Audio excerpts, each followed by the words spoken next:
What's up, Falcons Nation? It's your boy Jew coming at you with another Atlanta Falcons video. As always, Falcons Nation, rise up. In today's video, I would like to give you guys my thoughts on the Atlanta Falcons 53-man roster. But if you're new to the channel, please hit that subscribe button. Hit that notification bell so you'll know when I've done Atlanta Falcons content. Hit that like button for your boy. I do appreciate each and every one of you guys for your continued support. If you'd like to follow your boy on Twitter and Instagram, you can follow me at Jew Talk Sports. If you'd like to donate to my channel, you can donate to my Cash App, which is the $Jew Talk Sports. And if you'd like to be a part of my Jew Talk Sports membership, you can hit that join tab here on the channel as well.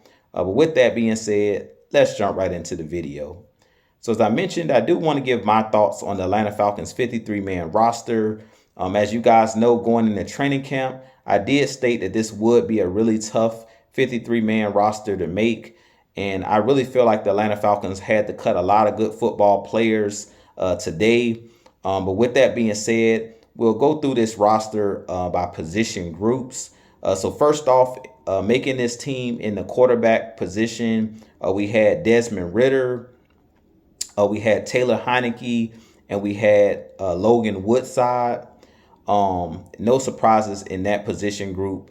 In the running back position group, we had Bijan Robinson, Tyler Algier, and Cordell Patterson. No surprises there either as far as those guys that made the roster. I did think that Godwin Iwebuike would make the team because he was a guy that can play special teams. He was a guy that was very versatile, and to me, he had a really good training camp and a really good preseason, but he ended up getting cut. I do think that there could be a possibility that he could come back on our practice squad, but he was one of the surprise cuts for me as far as this 53-man roster goes. At that fullback position, we had Keith Smith, which is the only fullback to make the team, which is no surprise there. In the wide receiver group, you had Drake London, you had Mac Hollins, Scotty Miller, Cordero Hodge, and Josh Ali. Now, you guys know that I did state that I thought it would come down to Josh Ali and J.J. Arcega-Whiteside to get that final wide receiver position. And the coaching staff, they decided to go with Josh Ali over J.J. Arcega-Whiteside. I do think both guys were deserving to make this roster. Personally, I thought it would be J.J. Arcega-Whiteside that would make it over Josh Ali. But both guys had a really good training camp. Both guys really made plays during the preseason. And maybe J.J. Arcega-Whiteside is also a player that could possibly come back if someone gets injured or maybe on our practice squad. But the way that he played during this preseason, he probably will be picked up by another team. But if it's a chance that he can come back on the practice squad, he definitely would add depth to this roster at that wide receiver position. But I do think that Josh Ali also did earn that position as well. Now, in the tight end group, you had Kyle Pitts, you had Jonnu Smith, you had Michael Pruitt, and you had John Fitzpatrick. I really think the biggest surprise cut in that tight end room was Parker Hesse, who's been a guy that's been on this roster, is very familiar with Arthur Smith, and is a guy that's versatile, that can play fullback, that can also play tight end, and he's kind of a do-it-all player, can play special teams. He didn't make this team. John Fitzpatrick, I think it came down to those two guys. And to me, John Fitzpatrick just has more upside. We drafted him last year out of Georgia, and he was injured during his rookie season, but he's a guy 6'7", 200 plus pounds. And I think he just offers a little bit more flexibility in the passing game. So I really feel like that's the reason they decided to go with John Fitzpatrick over Parker Hesse. Now, on the offensive line, you had Caleb McGarry, you had Jake Matthews, Kyle Hinton, Drew Dahlman, Joshua Miles, Matthew Bergeron, Ryan Newsel, Chris Lindstrom, and Javon Gwynn. I do think we kept a lot of offensive linemen, but I really feel like we never really found that swing tackle during the preseason. So I really feel like they kept a lot of bodies on the offensive line so they can kind of figure out who's going to be those guys that can plug and play if someone goes down with injury. But those were the guys that made the offensive line. Really no surprise cuts to me in that position group, and no surprises as far as the guys that made the roster. On the defensive line, you had David Onyemata, you had Calais Campbell, Albert Huggins, Grady Jarrett, Taquan Graham, Zach Harrison, and Joe Gaziano. Now, the surprises in this position group to me was Albert Huggins. He made the roster over Timothy Horn, which I thought was really, really shocking. But when I went and looked at the background as far as Albert Huggins, he formerly played with the New Orleans Saints last season. So I really feel like that was a familiarity thing that basically the defensive coaching staff with Ryan Nielsen felt more comfortable with Albert Huggins over Timothy Horn. Timothy Horn could be one of those guys that come back as well on a practice squad, or possibly be a guy that comes back if someone gets injured as well.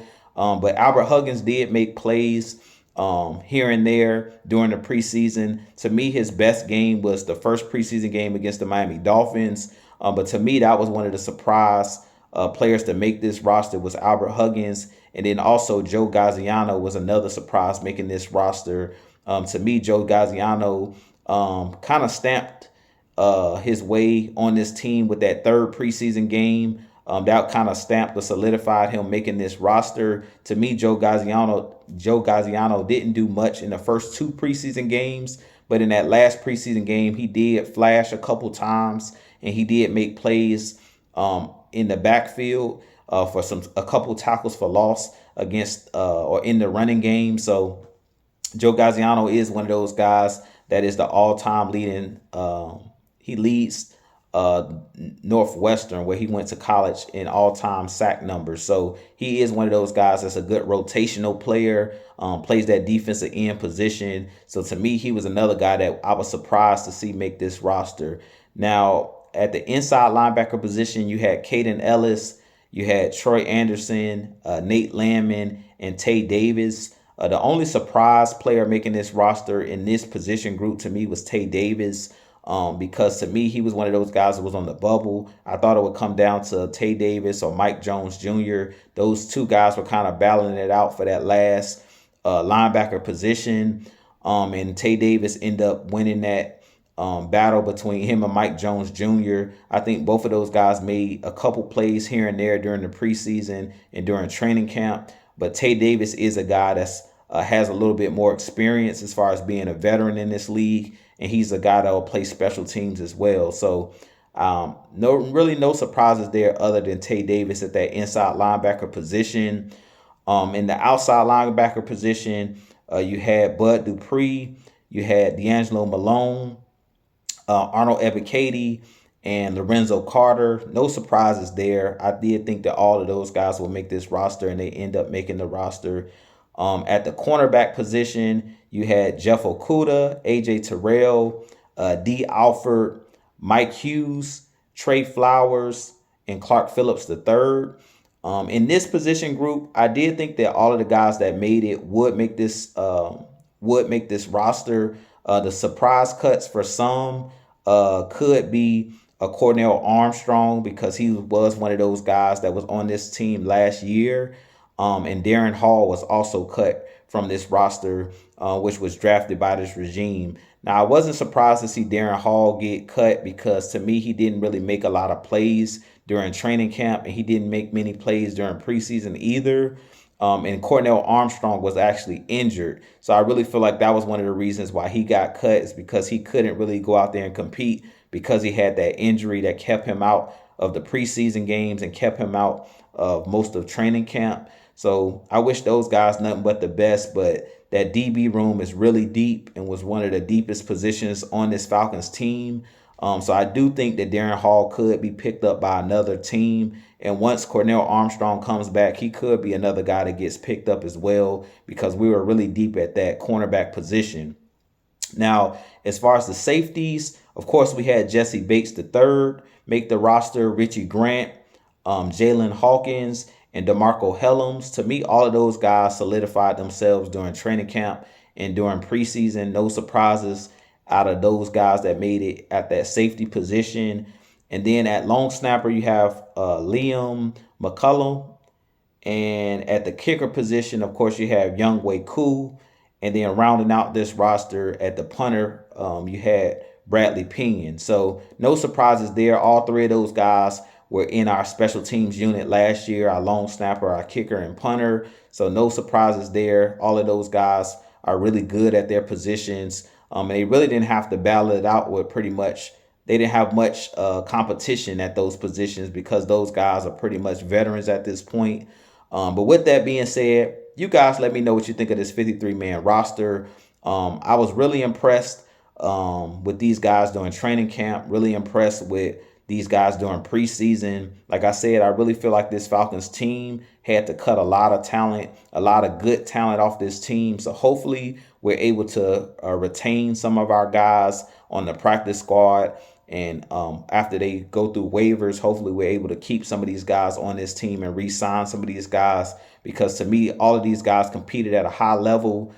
This is one of the best groups that I remember as a Falcons fan, as far as in training camp and having to cut guys. Like, we had a lot of good talent that we had to cut when we cut down from 90 players down to 53.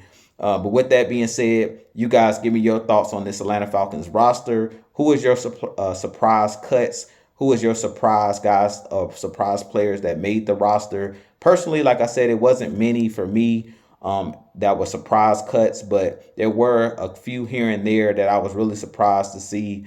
But with that being said, I have a lot more content coming for you guys. As always, Falcons Nation, rise up, be blessed. Peace.